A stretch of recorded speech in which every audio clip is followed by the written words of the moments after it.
Wabarakatuh. Alhamdulillahirabbil alamin. Allahumma salli ala Muhammad wa ala alihi wa sahbihi ajma'in.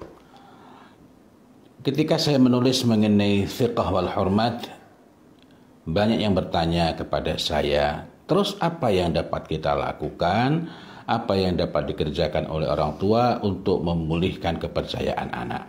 Ada beberapa hal yang perlu kita ketahui bersama-sama. Mudah-mudahan perbincangan pagi ini bermanfaat. Jika kepercayaan anak menurun, maka bersegeralah mengajak anak berkomunikasi.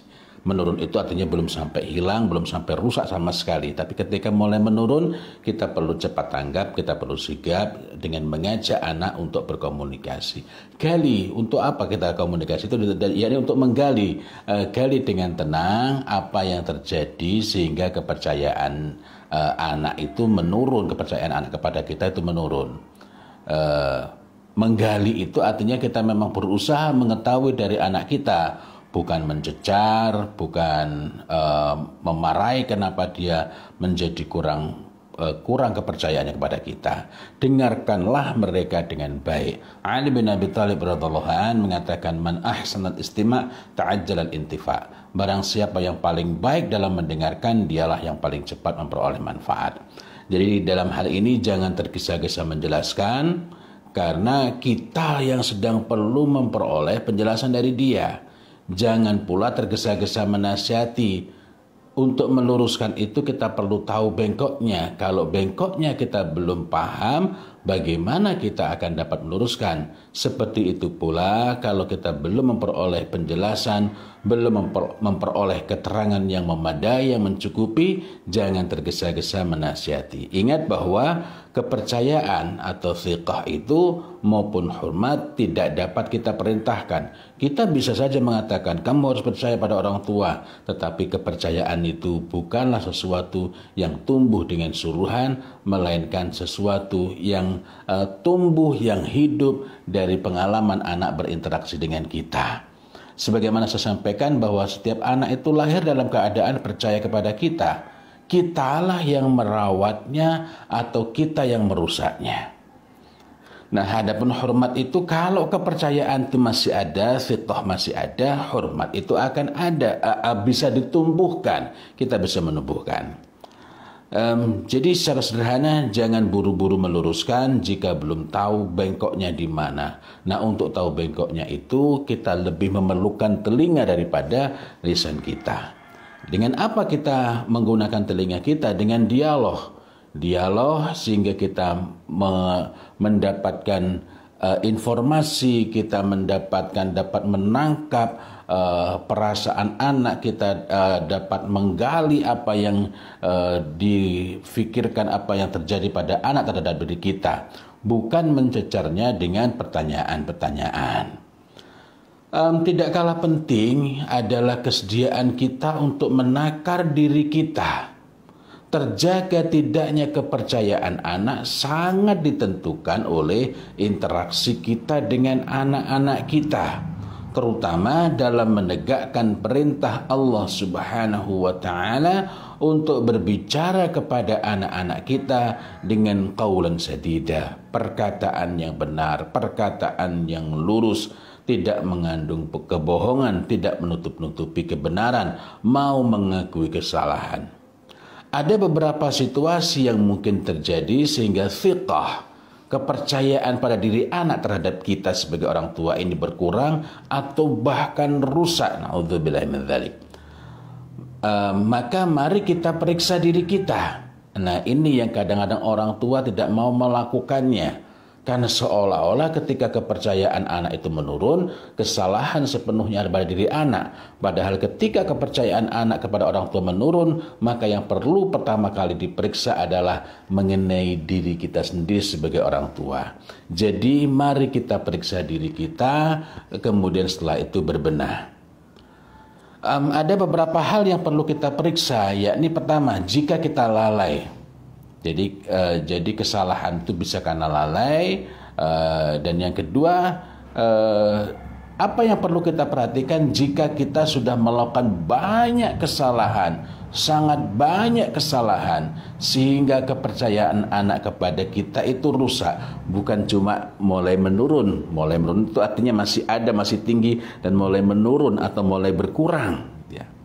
Pertama, jika kita lalai itu ya kita sebenarnya tidak berniat untuk membohongi anak, untuk mengelabui anak, tetapi kita lalai, kita khilaf dalam melakukan hal-hal yang tidak patut. Dalam hal ini bersegeralah memperbaiki kesalahan, kemudian komunikasikan dengan anak dan tunjukkan tekad untuk berbenah. Gitu ya.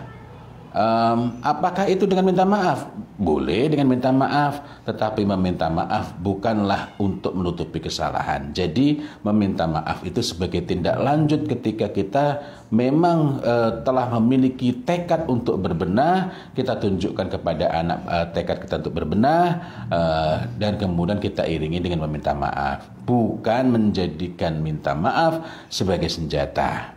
Jadi kita meminta maaf dengan sungguh-sungguh dan disertai dengan upaya berbenah yang sungguh-sungguh pula. Dalam hal ini suami istri perlu saling menguatkan. Tetapi jangan sampai terkesan saling menutup-nutupi, sangat berbeda itu ya. Artinya saling menutup-nutupi itu sangat berbeda dengan saling menguatkan keduanya untuk berbenah, untuk memperbaiki diri dari kesalahan. Pada saat yang sama, hendaklah masing-masing itu membantu memulihkan atau meningkatkan kepercayaan anak kepada orang tua. Begini, misalnya, kadangkala anak itu berkurang kepercayaannya kepada bapak, tetapi tidak kepada ibu. Maka ibu ini yang dapat membantu si bapak itu agar kepercayaan anak itu pulih.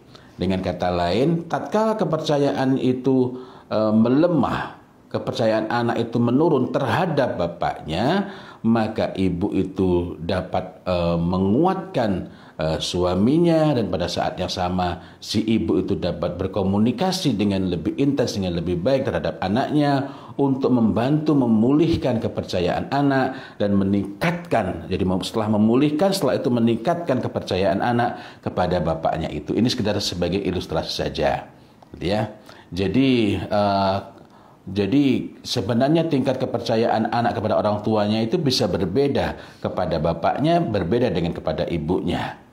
Nah, yang parah dan mudah-mudahan tidak terjadi pada kita adalah ketika kepercayaan anak kepada bapak maupun kepada ibu itu sama buruknya. Ini antara lain terjadi manakala bapak dan ibu, suami istri itu bukan saling menguati, tetapi saling menutup-nutupi, sehingga bahkan kepercayaan anak kepada orang tua yang lebih dalam tanda petik lebih baik justru bisa lebih buruk ketika dia melihat bahwa orang tuanya ini bukan menjelaskan keadaan, melainkan menutup-nutupi. Kemudian yang berikutnya adalah apa yang perlu kita perhatikan jika kita mungkin kemarin kita tidak menyadari, mungkin kita lalai awalnya, mungkin kita khilaf dan kita biarkan sehingga banyak melakukan kesalahan. Nah, kita memang tidak sebaiknya melakukan banyak kesalahan, tetapi ketika kita ternyata telah melakukan banyak kesalahan sebagai orang tua, dunia belum berakhir. Ada yang dapat kita kerjakan, ada yang perlu kita lakukan, ada yang perlu kita kerjakan untuk berbenah. Thiqah itu merupakan modal yang sangat mendasar. Tanpa thiqah, tanpa kepercayaan yang bulat dan utuh, tidak akan tumbuh hormat, tidak akan tumbuh respek. Sementara adanya thiqah tidak serta-merta, tidak automatically, tidak secara otomatis menumbuhkan hormat, menumbuhkan respek dalam diri anak. Nah, jika kita sebagai orang tua sudah melakukan banyak kesalahan sehingga thiqah dalam diri anak, kepercayaan dalam diri anak kepada orang tua itu rusak, bukan hanya berkurang, bukan hanya menurun, maka kita perlu segera berbenah, tetapi bukan tergesa-gesa. Nah, apa yang membedakan antara segera dengan tergesa-gesa? pemahaman masalah. Kadang ketika kita merasa, lu anak saya kok nggak percaya sama saya, kita bertindak reaktif atau bahkan impulsif. Ini artinya kita tergesa-gesa karena tidak dilandasi dengan pemahaman masalah. Nah, ada beberapa hal yang perlu kita perhatikan. Pertama, suami istri sebagai ayah ibu dari anak-anak memulai perubahan serta memiliki komitmen untuk melakukan perubahan yang baik di antara mereka berdua. Lagi-lagi dalam hal ini kitalah yang perlu pertama kali berbenah. Selanjutnya setelah ini cukup established, cukup mapan begitu, walaupun belum sepenuhnya mapan, orang tua menampakkan proses perubahan itu kepada anak.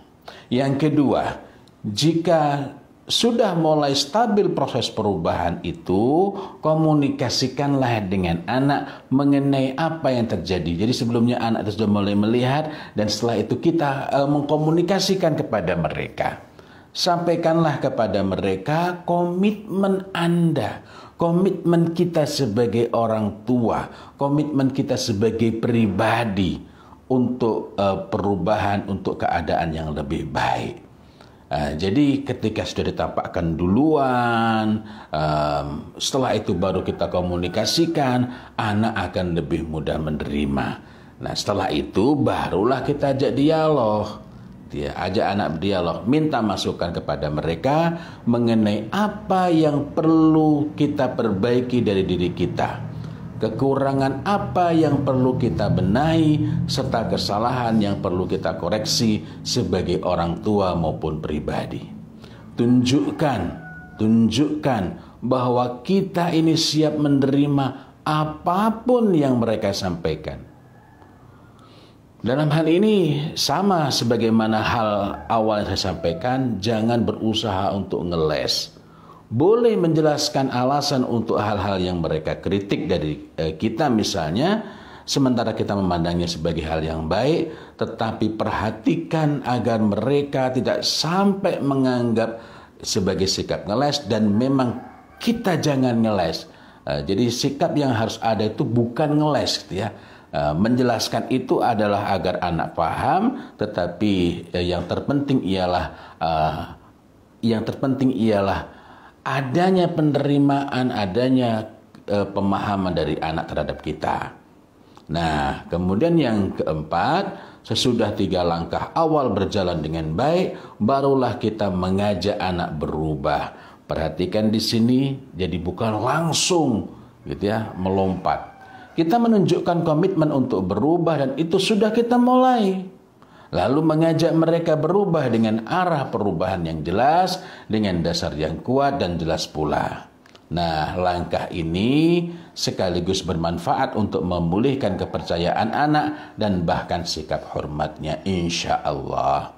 Itu saja yang dapat saya sampaikan. Insya Allah besok kita akan berjumpa lagi untuk membahas tema-tema lain sekitar anak-anak kita berkait dengan parenting. Mudah-mudahan Allah Ta'ala karuniakan tambahan ilmu dan rezeki kefahaman kepada kita.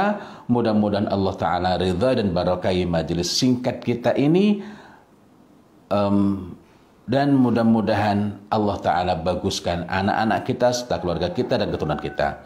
Wallahu a'lam bishawab. Ihdinas shiratal mustaqim. Billahi taufiq wal hidayah wa ridha wal inayah. Walhamdulillahi rabbil alamin. Wassalamualaikum warahmatullahi wabarakatuh.